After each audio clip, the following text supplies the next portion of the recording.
सभी भक्तों को जय माई की।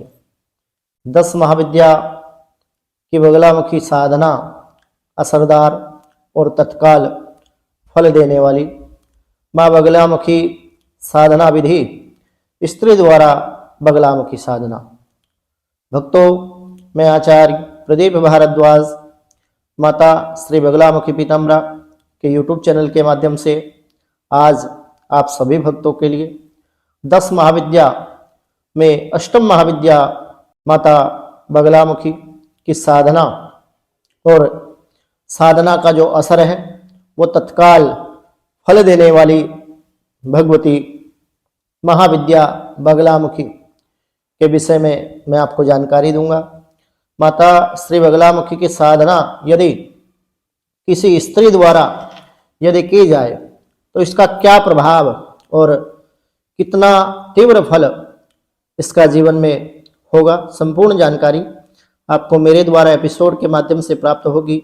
यदि मेरे द्वारा दी गई जानकारी आपको अच्छी लगे तो यूट्यूब चैनल को सब्सक्राइब भी अवश्य करें।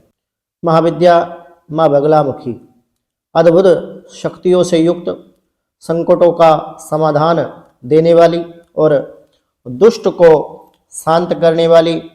आज इस वीडियो में आप जानेंगे कि माता बगलामुखी पीताम्बरा की साधना यदि स्त्री द्वारा कैसे की जाती है और इसका तत्काल प्रभाव कैसे प्राप्त होता है। संपूर्ण जानकारी इसी एपिसोड के माध्यम से आपको प्राप्त होगी। आप वीडियो को बिना स्किप किए हुए पूरा अवश्य देखें। सर्वप्रथम मैं माता बगलामुखी के परिचय के विषय में यदि बात करूं तो माँ बगलामुखी 10 महाविद्याओं में अष्टम महाविद्या है और स्तंभन की शक्ति की देवी माता बगलामुखी को कहा जाता है।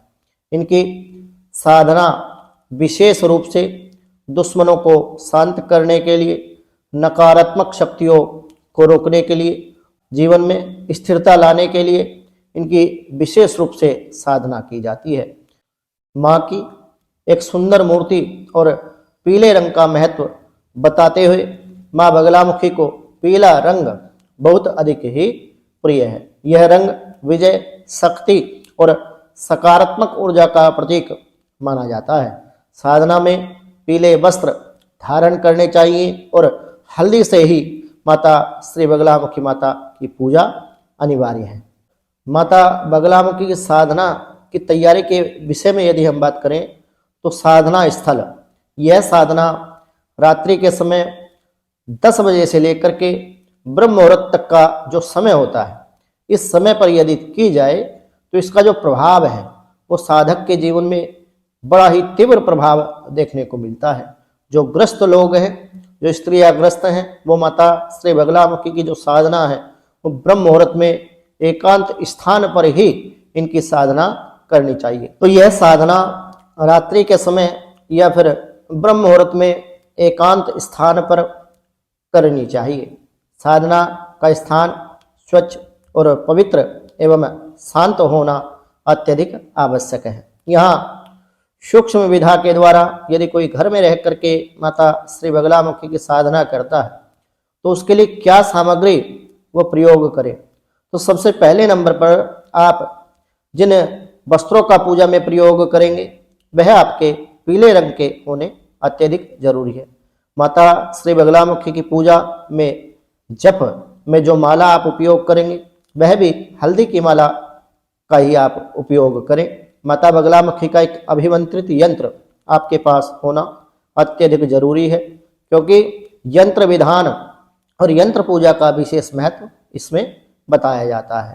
तो दीपक में आप शुद्ध गाय के देसी घी का ही इसमें आप प्रयोग करें, और जिनकी सामर्थ्य इतनी नहीं है तो वो पीली सरसों के तेल का भी प्रयोग दीपक में कर सकता है। और पूजा के लिए माता श्री बगलामुखी को पीले पुष्प, गेंदे के पुष्प या कनेर के पुष्पों से भगवती का अर्चन पूजन आप कर सकते हैं। और नैवेद्य में बेसन के लड्डू का भोग माता श्री बगलामुखी को आप लगाएं। और विशेष रूप से माता श्री बगलामुखी की पूजा में आप हल्दी की गांठ की माला बना करके भगवती बगलामुखी को आप अर्पित करें। अब यदि नियमों की हम बात करें तो माता श्री बगलामुखी पीताम्बरा कि साधना में आपको सात्विक आहार का ही पालन करना होगा। लहसुन प्याज का पूर्ण रूप से परित्याग करना होगा और ब्रह्मचर्य व्रत का पालन करते हुए आचार विचार व्यवहार से पवित्र रह करके, और व्रत आपको यदि आप रखेंगे, उपवास यदि आप रख लें तो अधिक प्रभावी आपके लिए होता है। साधना अच्छी फलित होती है, मन में विकार आदि आपके नहीं आते और इससे आपकी जो पूजा है वो शीघ्र ही असरदार और फलदायी मानी जाती है। अब यदि आसन की बात करें तो माता बगलामुखी की पूजा में जैसे ही आपको पीले वस्त्रों धारण करने हैं, पीले वस्त्रों का उपयोग करना है, उसी तरीके से माता बगलामुखी की जो पूजा है उसमें आसन जो आप प्रयोग करेंगे वह भी पीले रंग का होना चाहिए। यदि साधना में दिशा शूल की हम बात करें तो पूर्व दिशा या उत्तर दिशा की ओर मुख करके आपको बैठना अत्यधिक शुभ माना जाता है। ये दक्षिण मार्ग की साधना की पद्धति हम बता रहे हैं क्योंकि ये वैदिक रीति के अनुसार ही साधना संपन्न होती है। माता बगलामुखी की साधना दो स्वरूपों में होती है, एक दक्षिण मार्ग की साधना पद्धति, एक वाम मार्ग की साधना पद्धति। वामाचार की जिस साधक के पास दीक्षा हो वो वामाचार पद्धति से करे तो उसमें तो दक्षिण की ओर आपको मुख रखना होगा, परंतु वह साधनाएं घर में नहीं की जाती क्योंकि उनका जो प्रभाव है, जब आप किसी मंत्र को एक्टिवेट करने की कोशिश करते हैं तो उसका जो प्रभाव है, उसकी जो एक एनर्जी है वो उस स्थान पर फैलनी प्रारंभ हो जाती है। तो इसलिए दक्षिण मार्ग की साधना कि जिनके पास दीक्षा है वो वैदिक रीति के अनुसार माता श्री बगलामुखी की पूजा कर सकता है। यदि हम ध्यान की बात करें तो माता श्री बगलामुखी पीताम्बरा का आप ध्यान करें, अपनी समस्याएं और अपनी इच्छाएं जो है माता श्री बगलामुखी के समक्ष आप प्रकट करें, मन ही मन भगवती से आप कामना करें। मंत्र जाप माता बगलामुखी का जो बीज मंत्र है, ये जिस मंत्र की आपके पास भगवती की दीक्षा हो, मूल मंत्र की दीक्षा है, एकाक्षरी मंत्र की दीक्षा है, त्रियाक्षरी मंत्र की दीक्षा, जिस मंत्र की आपके पास दीक्षा है उसके अनुसार आप करें। लेकिन जिन लोगों के पास माता श्री बगलामुखी पीताम्बरा के मंत्र की दीक्षा जिन लोगों के पास नहीं है वो क्या करें, वो किस प्रकार से भगवती की साधना कर सकते हैं?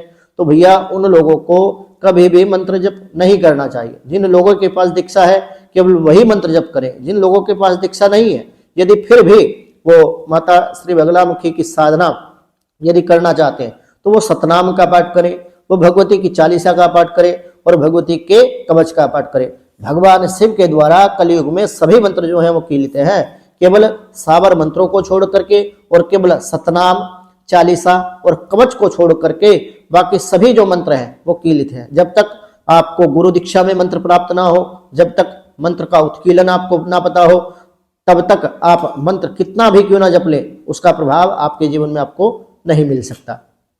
तो इसे कम से कम आप 108 बार और हल्दी की माला से आपको जप करना है। भगवती बगलामुखी का जो मूल मंत्र है वो 36 अक्षर का है और कम से कम कितना भजन एक व्यक्ति को अपने जीवन में करना चाहिए ताकि पूजा का जो प्रभाव है उसके जीवन में उसे प्राप्त हो। बहुत सारे हमारे ऐसे भक्त जन हैं जो हमें बताते हैं कि गुरुजी हमने माता श्री बगलामुखी की पूजा की, आराधना की, परंतु हमें अपने जीवन में कोई प्रभाव नजर नहीं आता।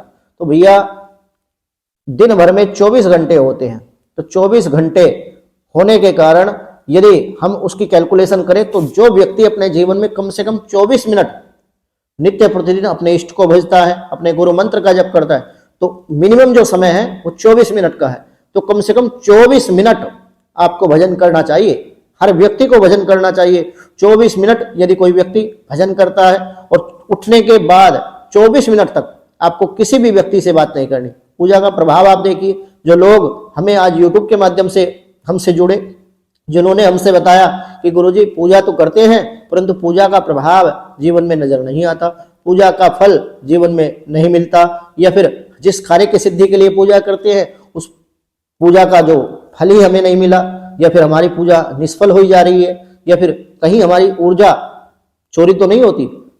तो भैया ऊर्जा जिन लोगों की चोरी होती है वो ऐसे बहुत कम लोग पाए जाते हैं। सबसे पहले तो आपको विधान जानना होगा। जब आप सही सविधि शास्त्रोक्त ढंग से यदि पूजा अर्चना वंदना आप करेंगे तो पूजा का जो प्रभाव है आपके जीवन में आपको अवश्य प्राप्त होगा। और अधिक प्रभाव के लिए यदि कोई व्यक्ति चाहता है कि भगवती बगलामुखी का अच्छा प्रभाव मैं अपने जीवन में देखूं तो 11 माला नित्य प्रतिदिन आप जपे, प्रभाव देख लीजिए आप अपने जीवन में। भगवती को अर्पण करने के लिए माँ को हल्दी का चूर्ण या फिर हल्दी की गांठ से बनी माला, गेंदे के पुष्प, कनेर के पुष्प और गुड़ आदि आप अर्पित कर सकते हैं। अब बात कर लेते हैं विशेष तथ्यों पर कि स्त्री द्वारा बगलामुखी साधना के विशेष लाभ के विषय में।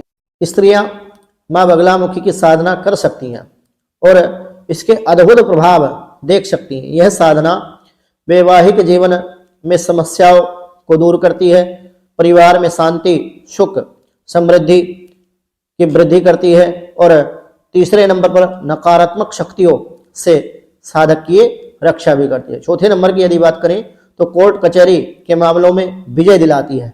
इतना प्रभावशाली माता श्री बगलामुखी पीताम्बरा की साधना को बताया जाता है। यदि माता बगलामुखी की साधना में हम बात करें कि सावधानियां क्या क्या रखें और इसका निष्कर्ष क्या है, साधना का उपयोग केवल सकारात्मक कार्यों के लिए आप करें। बुरी नीयत से या फिर किसी से ईर्ष्या द्वेष के कारण बदला लेने की प्रवृत्ति और भाव के द्वारा आप साधना ना करें, नहीं तो इसका जो उल्टा प्रभाव है आपके जीवन में आपको देखने को मिलेगा। निष्कर्ष की यदि बात करें तो मां बगलामुखी की साधना यदि कोई व्यक्ति, कोई साधक, कोई स्त्री सच्ची श्रद्धा विश्वास से यदि करती है, सही विधि और नियमों के साथ पालना करते हुए यदि साधना करती है तो माता श्री बगलामुखी का आशीर्वाद उस स्त्री को, उस साधक को अपने जीवन में अवश्य ही प्राप्त होता है। भक्तों, मेरे द्वारा दी गई जानकारी यदि आपको अच्छी लगी हो तो YouTube चैनल को सब्सक्राइब अवश्य करें। जय मां बगलामुखी, जय श्री महाकाल। और मेरे द्वारा ये जो जानकारी आपको माता श्री बगलामुखी से रिलेटेड प्राप्त होती है, आप इसके विषय में भी मुझे जानकारी दें कि गुरुजी आपके द्वारा दी गई जानकारी हमें अच्छी लगती है या फिर बुरी लगती है, या फिर आपकी वीडियो में ये कमी हमें नजर आती है। जानकारी अच्छी लगे तो YouTube चैनल को सब्सक्राइब अवश्य करें। इस वीडियो को अधिक से अधिक संख्या में शेयर भी अवश्य कर लें। जय मां बगलामुखी, जय श्री महाकाल।